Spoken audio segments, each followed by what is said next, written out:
काकी का प्रश्न उत्तर बताने के लिए बोला था। पहले भाग में हमने आपको इस पाठ का सारांश बताया था। अब हम आपको इस पाठ का शब्द और कहानी से जितने प्रश्न उत्तर उनका आंसर आपको दूंगी। चलिए पहले शुरू करते हैं। शब्दार्थ। कोहराम। कोहराम मीन्स रोना पीटना या विलाप। भूमिशयन। भूमिशयन मीन्स जमीन पर सोना। करुण। करुण मीन्स दीन। उपद्रव उत्पात। अग्नि संस्कार मीन्स शव को। अनमना यानी उदास या खिन्न होना। उत्कंठित उत्सुक या अधीर। प्रफुल्ल मीन्स खिला हुआ प्रसन्न। उग्र रूप मीन्स प्रचंड रूप। मुखबिर मीन्स भेद देने वाला या भेदिया। हतबुद्धि मीन्स बेसुध या घबराया हुआ। ये था बच्चों शब्दार्थ, जिसे आप अच्छे से याद कर लीजिएगा। फिर कहानी से आपके प्रश्न उत्तर में पहला जो प्रश्न है, समूह ख से नामों को छांटकर समूह क से संबंधित शब्दों के सम्मुख लिखना है।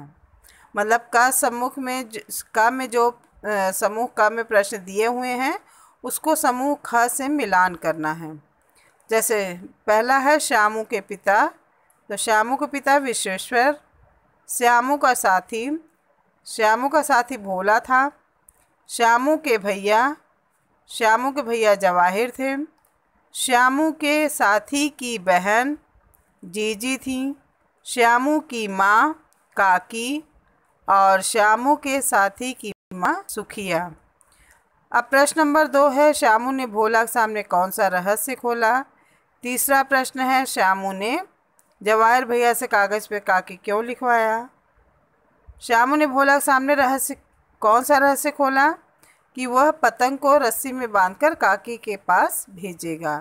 फिर तीसरा प्रश्न है, श्यामू ने जवाहिर भैया से कागज़ पर काकी क्यों लिखवाया। श्यामू ने जवाहिर भैया से कागज़ पर काकी इसलिए लिखवाया जिससे वह पतंग काकी को ही प्राप्त हो। उड़ती हुई पतंग को देखकर क्या सोचकर श्यामू का हृदय एकदम खिल उठा। यह सोचकर खिल उठा कि इसी के सहारे मैं भी पतंग भेजकर काकी को नीचे लाऊंगा। पांचवा प्रश्न, भोला एक ही डांट में मुखबिर हो गया। इस वाक्य का तात्पर्य क्या है।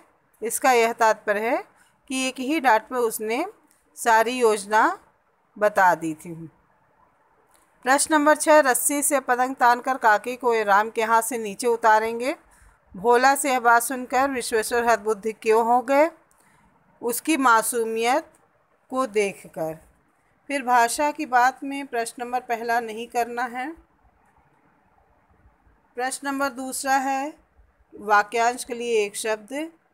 जैसे क में जिस पर विश्वास न किया जा सके, अविश्वसनीय। ख जिसका स्वर्गवास हो गया हो, स्वर्गीय। ग जो अपने मन को एकाग्र रखता हो, एकाग्रचित। घ वह स्थान जहाँ शव जलाए जाते हों, शमशान। तीसरा है, मुहावरों का अर्थ बताइए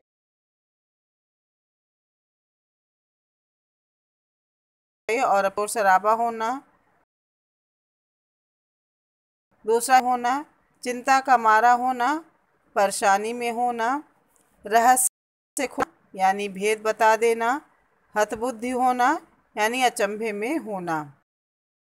प्रश्न है, इसमें दार, इक, ईय, मान तथा वान प्रत्यय को दिए गए शब्दों के लास्ट में जोड़कर विशेषण बनाना है। जैसे बुद्धि तो बुद्धिमान, चौकी चौकीदार, उपद्रव उपद्रवी, करुणा करुण का करुणा, बल बलवान, प्रांत प्रांतीय, कंठा उत्कंठित। ये आपको प्रत्यय बनाना है। मैं इसे आपको याद कर लीजिएगा और कॉपी में लिखते जाइएगा। कॉपी में लिख के ये देखिए, पहले प्रश्न का आंसर है, सामने सामने आंसर दिया हुआ है, मिलान किया गया है, कर लीजिएगा। फिर दूसरा दूसरा, श्यामू ने भोला के सामने कौन सा रहस्य खोला? आंसर है, श्यामू ने भोला के सामने पतंग को ऊपर राम के पास भेजने का रहस्य खोला। उस पर बैठकर काकी नीचे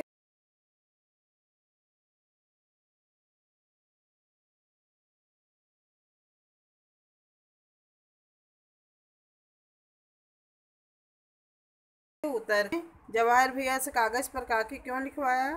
तो श्यामू ने जवाहर भैया से काकी शब्द इसलिए लिखवाया ताकि पतंग सीधे काकी को ही मिले। फिर प्रश्न नंबर 4 है आपका कि उड़ती हुई पतंग को देखकर क्या सोचकर श्यामू का हृदय एकदम खिल उठा? तो श्यामू का हृदय उड़ती हुई पतंग को देखकर एकदम खिल उठा क्योंकि इससे उसके दिमाग में एक युक्ति आई कि वह भी पतंग बनाकर आसमान में उड़ाए और पतंग की डोर को पकड़कर ऊपर बैठी काकी नीचे उतर आएंगी। प्रश्न नंबर 5, भोला एक ही डांट में मुखबिर हो गया। इस वाक्य का क्या तात्पर्य है? इसका आंसर है कि भोला विश्वेश्वर यानी श्यामू के पिता की एक ही डांट में एकदम से श्यामू द्वारा पतंग और रस्सी मंगाने की बात का रहस्य खोल दिया। छठा, उतार कर काकी को राम के यहाँ से नीचे उतारेंगे। भोला की यह बात सुनकर विश्वेश्वर हतबुद्ध क्यों हो गए? भोला की यह बात सुनकर विश्वेश्वर इसलिए हो गए काकी को बुलाने की योजना का पता उनको चल गया था। काकी के प्रति गहरा प्रेम को देखकर विश्वेश्वर हतबुद्ध हो गए थे। प्रश्न नंबर 7 आपको नहीं करना है। प्रश्न नंबर भाषा की बात से दूसरा, तीसरा और चौथा आपको करना है। दूसरा प्रश्न है कि वाक्यांश के लिए एक शब्द जिस पर विश्वास न किया जा सके अविश्वसनीय, जिसका स्वर्गवास हो गया हो स्वर्गीय, जो अपने मन को एकाग्र रखता हो एकाग्रचित, वह स्थान जहाँ शव जलाए जाते हों शमशान।